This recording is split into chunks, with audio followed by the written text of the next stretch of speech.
பிரியமானவர்களே, பைபிளை திறந்து இன்றைக்குரிய வார்த்தைகளை நம்ம வாசிப்போம். போன குடும்பங்களை குறித்து அதிகமான ஒரு பாரம் நம்ம பேசிக்கிட்டே வரோம். ஞாயிற்றுக்கிழமை அதாவது நம்முடைய இரவு ஜெபத்தில் உங்களுக்கு நினைவு இருக்கும். வாசிங்க அந்த வசனத்தை. யாத்திராகமம் 1ஆம் அதிகாரம் 17ஆம் வசனம். யாத்திராகமம் 1ஆம் அதிகாரம் 17ஆம் வசனம். மருத்துவச்சிகளோ தேவனுக்கு பயந்ததினால் எகிப்தின் ராஜா தங்களுக்கு இட்ட கட்டளையின்படி செய்யாமல் ஆண் பிள்ளைகளையும் உயிரோடே காப்பாற்றினார்கள். 21 மருத்துவச்சிகள் தேவனுக்கு பயந்ததினால் அவர்களுடைய குடும்பங்கள் தழைக்கும்படி செய்தார். அவருடைய குடும்பங்களை கர்த்தர் தழைக்கும்படி செய்தார். கர்த்தருடைய பிள்ளைகளை, குடும்பங்கள் தழைக்கணும். உங்கள் குடும்பங்கள் தழைக்கணும். கர்த்தருக்கு ஸ்தோத்திரம். உங்கள் குடும்பங்கள் தழைக்கணும். உங்கள் குடும்பம் ஆசீர்வாதமாக இருக்கணும். உங்கள் குடும்பம் செழிக்கணும். அதுதான் தேவனுடைய சித்தம். உங்கள் குடும்பத்தில் வறுமை, தரித்திரம், சண்டை, வாக்குவாதம், குழப்பங்கள் உங்கள் குடும்பத்தில் இருப்பது தேவ சித்தமே இல்லை. இந்த உலகத்தின் காரியங்கள் வீடுகளுக்குள்ளே வரும்போது தான் இப்படிப்பட்ட பிரச்சனைகளில் சிக்கி குடும்பங்களுக்குள்ளே பல போராட்டங்கள் வருகிறது. பிரியமானவர்களே, அப்போ இந்த நாட்களில் நம்ம என்ன செய்யணும்? இயேசுவே, என் குடும்பங்களை பாதுகாத்து கொள்ளணும் அப்படின்னு ஜெபிக்கிறது மாத்திரமல்ல, அந்த 2 வசனங்களில் ஒரு வார்த்தை எழுதப்பட்டிருக்கிறது. என்ன வார்த்தை எழுதப்பட்டிருக்கிற? மருத்துவச்சிகளோ தேவனுக்கு பயந்ததினால். ஆமேன். 21ஆம் வசனத்துக்கு பாருங்க. 21 மருத்துவச்சிகள் தேவனுக்கு பயந்ததினால் 2 முறை எழுதப்பட்டிருக்கு பாருங்க. அப்போ கர்த்தருடைய பிள்ளைகளை, தேவனுக்கு பயந்ததினால் அவர்கள் வீடு பாதுகாக்கப்பட்டது. அவர்களை தழைக்கும்படி செய்தார். அவர்கள் தழைத்தார்கள், வளர்ந்தார்கள், பெருகினார்கள். அவர்கள் பெருகக்கூடாதபடிக்கு எத்தனையோ உபாய தந்திரங்கள் எல்லாம் பண்ணாங்க எகிப்தியர். ஆனாலும் இஸ்ரவேல் ஜனங்கள் பலுகி பெருகினார்கள். காரணம், கர்த்தரை குறித்த ஒரு வைராக்கியம், பாரம். ஏன்னா குடும்பங்களுக்குள்ளே தான் பிசாசு போராடுறான். குடும்பங்களுக்குள்ளே தான் பயங்கரமான அசுத்த ஆவிகள் போராடுகிறது. குடும்பங்களை தான் பிசாசு உடைக்கிறான். அப்போ இந்த நாட்களில் நம்ம பாரத்தோடு ஜெபிக்கணும். கர்த்தருடைய பிள்ளைகளை, நான் உங்களுக்கு கர்த்தருடைய நாமத்தினால சொல்கிறேன். இந்த தேவனுடைய நாமத்தினால கர்த்தருக்கு பயப்படுகிற பயம் நமக்கு வந்துருச்சுன்னு வைங்களேன், நம்முடைய குடும்பங்களை கர்த்தர் பாதுகாக்க ஆரம்பிச்சிருவார். இப்போ ஆதியாகமத்தின் புத்தகம் 22ஆம் அதிகாரத்தில் கர்த்தருடைய பிள்ளைகளை வசனம் 12 நம்ம வாசித்தால் 22:12 ஆதியாகமம். அப்பொழுது அவர் பிள்ளையாண்டான் மேல் உன் கையை போடாதே, அவனுக்கு ஒன்றும் செய்யாத, நீ அவனை உன் புத்திரன் என்றும் உன் ஏக சுதன் என்றும் பாராமல் எனக்காக ஒப்பு கொடுத்தபடியினால் நீ தேவனுக்கு பயப்படுகிறவன் என்பதை இப்பொழுது அறிந்திருக்கிறேன் என்றார். பார்த்தீங்களா? ஆண்டவர் சொல்றார், ஆபிரகாமே, நீ தேவனுக்கு பயப்படுகிற ஒரு மனிதன். தேவனுக்கு பயப்படுகிற மனிதன். நல்ல கவனிங்க கர்த்தருடைய பிள்ளைகளே, அவர்கள் எப்படி இருப்பார்கள்? தேவனுக்கு பயப்படுகிறவன் சர்ச்சுக்கு போவாங்க, தேவனுக்கு பயப்படுகிறவன் காணிக்கை கொடுப்பாங்க, தேவனுக்கு பயப்படுகிறவன் ஜெபம் பண்ணுவாங்க. அதெல்லாம் உண்மைதான். ஆனால் தேவனுக்கு பயப்படுகிறவனுக்குள்ள ஆண்டவர் எதிர்பார்க்கிற ஒரு காரியம் பைபிளில் இருக்குது. கர்த்தருடைய பிள்ளைகளே, வேதம் சொல்லுகிறது. ரோமருக்கு எழுதின நிருபத்தில் 4ஆம் அதிகாரத்தை நீங்கள் திருப்புங்கள். ரோமருக்கு எழுதின நிருபம் 4ஆம் அதிகாரம் 18ஆம் வசனத்துக்கு வாங்க. 18ஆம் வசனம். உன் சந்ததி இவ்வளவா இருக்கும் என்று சொல்லப்பட்டபடியே தான் அநேக ஜாதிகளுக்கு தகப்பனாவதை நம்புவதற்கு ஏதுவில்லாதிருந்தும் அதை நம்பிக்கையோட விசுவாசித்தான். இதுதான் தேவனுக்கு பயப்படுகிறவர்கள். அந்த ஸ்கிரீன்ல அந்த வசனத்தை படிங்க. கர்த்தருடைய அதாவது சந்ததி உளவாயிருக்கும் சொல்லப்பட்டபடியே அநேக ஜாதிகளுக்கு தகப்பனாவதை நம்புவதற்கு ஏதுவில்லை. நம்புற மாதிரியே இல்லை.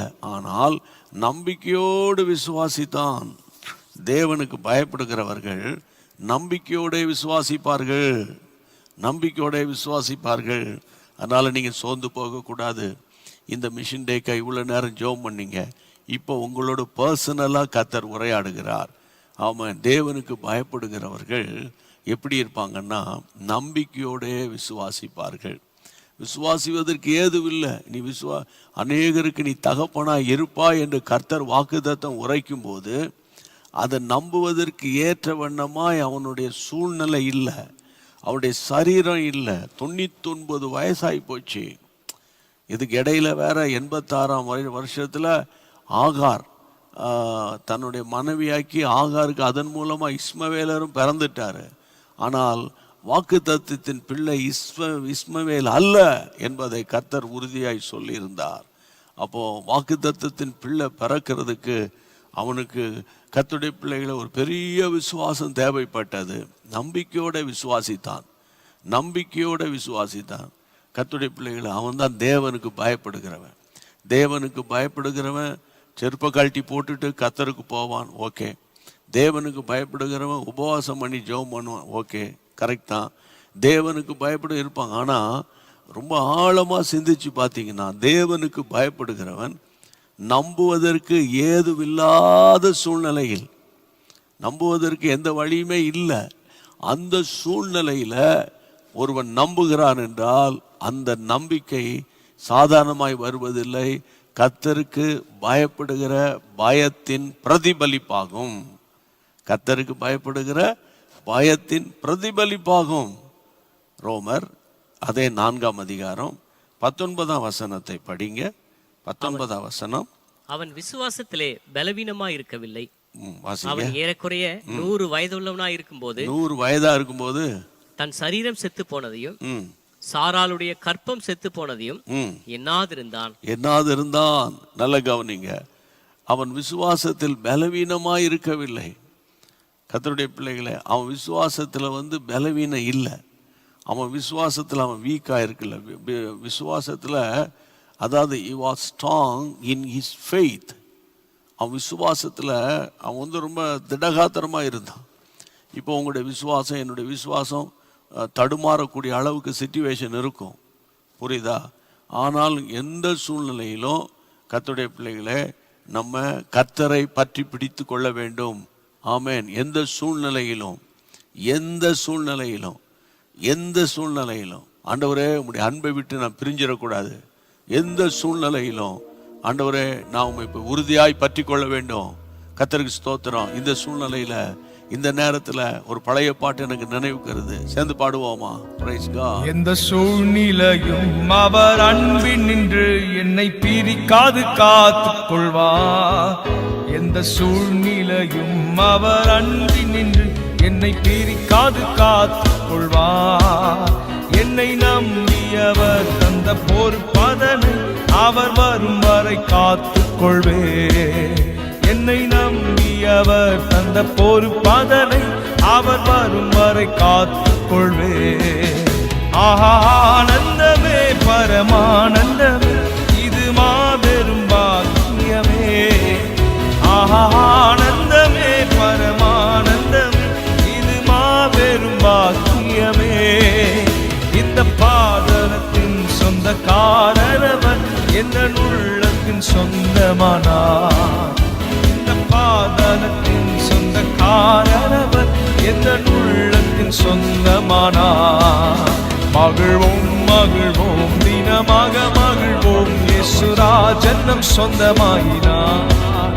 மகிழ்வோம் மகிழ்வோம் தினமாக மகிழ்வோம், இயேசுராஜன் நம் சொந்தமாயினார். இந்த பாதலத்தின் சொந்தக்காரரவர் எந்த உள்ளத்தின் சொந்தமானார். பாதலத்தின் சொந்தக்காரரவர் எந்த உள்ளத்தின் சொந்தமானார். கர்த்தருக்கு மகிமை உண்டாகட்டும். ஆமென். ஒரு 5 நிமிஷத்தில் இன்னொரு காரியத்தை உங்களுக்கு சொல்றேன். அதே ரோமர் 4ஆம் அதிகாரம் 20ஆம் வசனத்தை படிங்க பார்ப்போம். ரோமர் 4ஆம் அதிகாரம் 20ஆம் வசனம். தேவனுடைய வாக்குத்தத்தத்தை குறித்து அவன் அவிசுவாசமாய் சந்தேகப்படாமல் தேவன் வாக்குத்தத்தம் பண்ணினதை நிறைவேற்ற வல்லவராய் இருக்கிறார் என்று முழு நிச்சயமாய் நம்பி தேவனை மகிமைப்படுத்தி விசுவாசத்தில் வல்லவனானான். ஆமாம், தேவனுடைய வாக்குத்தத்தத்தை குறித்து அவிசுவாசமாய் சந்தேகப்படல. அவிசுவாசம், ரெண்டாவது சந்தேகம். எழுதுறவங்க எழுதுங்க. அவிசுவாசம், சந்தேகம். இந்த அவிசுவாசமும் சந்தேகமும் உங்களுக்குள்ளேயோ எனக்குள்ளேயோ இருந்தால் எனக்கு கர்த்தரை குறித்து பயப்படுகிற பயம் இல்லைன்னு அர்த்தம். எனக்கு கர்த்தரை குறித்த ஒரு பயம் இருந்துச்சுன்னா, கர்த்தர் மேலே எனக்கு ஒரு பயம் இருக்குது, அவர் ஜீவனுள்ள தெய்வம், ரட்சிக்கிறவர், சீக்கிரமாக வரப்போகிறவர், ஒரு நாள் அவரை நான் காண்பேன் என்ற ஒரு நிச்சயம் எனக்குள்ளே இருந்ததுன்னா, கர்த்தருடைய பிள்ளைகளை நான் சந்தேகப்பட மாட்டேன். அந்த வசனத்தில் வாசிக்கிறோம், அவிசுவாசம் எனக்குள்ளே வராது. அவிசுவாசம் வேற, சந்தேகம் வேற. விசுவாசத்துக்கு ஆப்போசிட் தான் அவிசுவாசம். இந்த சந்தேகம் என்பது ரொம்ப டேஞ்சர். சந்தேகம், கிடைக்குமா கிடைக்காதா, வருமா வராதா, வேலை கிடைக்குமா கிடைக்காதா, கல்யாணம் நடக்குமா நடக்காதா, எனக்கெல்லாம் குழந்தை பெற்றெடுக்கிற பாக்கியம் இருக்குமா இருக்காதா, நான்லாம் ஒரு வீட்டை கட்டுவேனா கட்ட மாட்டேனா, ஒன்றும் தெரியலையே. இந்த மாதிரி ஒரு எண்ணம் உங்களுக்குள்ளே வந்து கொண்டிருந்தால் இதுக்கு பேர் தான் சந்தேகம். அப்போ சந்தேகப்படுகிறவனை குறித்து பைபிள் என்ன சொல்லியிருக்கு? யாக்கோபின் நிருபம். எனக்கு ஆண்டவர் திடீர்னு அதை உணர்த்தினதுனால டக்குன்னு நான் அதை உங்களுக்கு சொல்கிறேன். யாக்கோபின் நிருபத்தை நீங்கள் திருப்புங்க. யாக்கோபின் நிருபத்தில் நீங்கள் வாசிக்க வேண்டிய வசனம், அதாவது 1ஆம் அதிகாரம், யாக்கோபின் 1ஆம் அதிகாரம் நீங்கள் வாசிக்க வேண்டிய வசனம், கர்த்தருடைய பிள்ளைகளே, 6-7 வசனம். ஆனாலும் அவன் எவ்வளவாகிலும் சந்தேகப்படாமல் விசுவாசத்தோடே கேட்க கடவன். சந்தேகப்படுகிறவன் காற்றினால் அடிபட்டு அலைகிற கடலின் அலைக்கு ஒப்பாயிருக்கிறான். சந்தேகப்படுகிறவன் காற்றினால் அடிபட்டு அலைகிற அலைக்கு ஒப்பாயிருக்கிறான். இது என்ன தெரியுமா? இன்னும் உங்களுக்கு டீட்டெயிலாக சொல்கிறேன். அலைகள் வந்து கடற்கரையில் நின்று, சென்னை வாசிகளாக இருந்தால் மெரினா கடற்கரைக்கு போய் அங்கே நின்று பாருங்கள். கொஞ்சம் அலைகள் அது அமைதியாக இருக்குதான்னு பாருங்கள், இருக்காது. அது ஓய்தா பாருங்கள், ஓயாது. கர்த்தருடைய நம்ம வந்து இன்னும் தான் ஒரு 5 மணி நேரம் நம்ம வேலை செஞ்சுருக்கிறோம், ஒரு அரை மணி நேரம் ஓய்வு எடுத்துக்கலாம், இருக்குமா? இருக்காது. அது அலைகள் ஓயாது. அப்போ சந்தேகம் என்ற ஒரு பொல்லாத ஆவி அலைகளுக்கு ஒப்பாக இருக்குன்னு அப்போஸ்தலனாகிய அந்த யாக்கோபு எழுதுகிறாரு. அப்போ இந்த சந்தேகம் வந்து சும்மா வந்து நம்மளை தாக்கிக்கிட்டே அலைகள் மாதிரி மோதிக்கிட்டே இருக்கும்.